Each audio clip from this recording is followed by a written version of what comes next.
সহ্য করেও মাথা নত না করে হিমালয়ের মতো দাঁড়িয়ে থাকার জন্য আল্লাহ তার নাম গৌরবান্বিত করুক। আমি এটা মনে করি। যা অনেকেই জানে না বাংলাদেশে, আমি সব কথা বলতে পারবো না, আমি সব কথা, তবে একটা কথা বলে চাই, উনি শোক প্রকাশ করার আগে উনি ক্ষমা চাওয়া উচিত ছিল প্রথমে, যে আমার রাজনৈতিক ভুলের জন্য উনি যে জেলে ছিলেন এবং আমার রাজনৈতিক প্রতিহিংসার জন্য, আমার ক্ষমতার অফুরন্ত লালসার জন্য, সেই কারণে আমি আজকের দেশনেত্রী খালেদা জিয়ার কাছে আমি মাপ চাই। মাপ চেয়ে আমি তার জন্য কামনা করি আল্লাহ যাতে তাকে জান্নাতুল ফেরদাউস নেয় এবং তার পরিবারকে, এটা তার বলা উচিত ছিল, আগে মাপ চাওয়াটা উচিত ছিল। কারণ আমি মনে করি দেশনেত্রী খালেদা জিয়াকে জেল দেওয়া হলো এটা প্রতিশোধমূলক একটা। উনি আমাকে নিয়ে আসছিলেন, আমার সবচেয়ে বড় গার্জেন হারিয়ে গেল, আমার আর দুঃখ বলার কোনো জায়গা রইল না।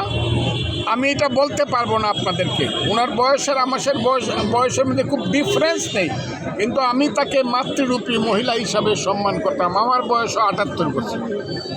কাজে আমার সবচেয়ে বড় যে চাওয়া পাওয়ার যে জায়গাটা, দুঃখ বলার জায়গাটা, এটা আমি হারিয়ে ফেললাম। উনি আমাকে দলে নিয়ে আসছিল, আবারও বলছি উনি আমাকে বিএনপিতে নিয়ে আসছে। আচ্ছা, না একটা বিষয় কি যে ফজল ভাই, একটা বিষয় আমরা যারা সাধারণ যারা, তারা কিন্তু একটা মূল্যায়ন চান।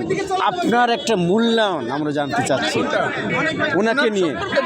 হ্যাঁ, একটু যদি বলতেন, মানে উনি কি হবে আপসীন যে বলা হয়, ওনাকে যে বলা হয় গণতন্ত্রের মা। মূল্যায়ন করি, পৃথিবীতে অনেক নবী রাসূল গরুরা মেষের রাখাল ছিলেন, লেখাপড়া ছিল না, উন্নি ছিলেন, হ্যাঁ, তাদের একাডেমিক কোয়ালিফিকেশন ছিল না, কিন্তু বিশ্বকে তারা আলোকিত করেছেন।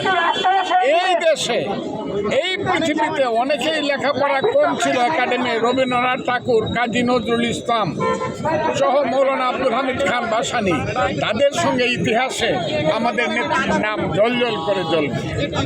ঠিক আছে, থ্যাংক ইউ।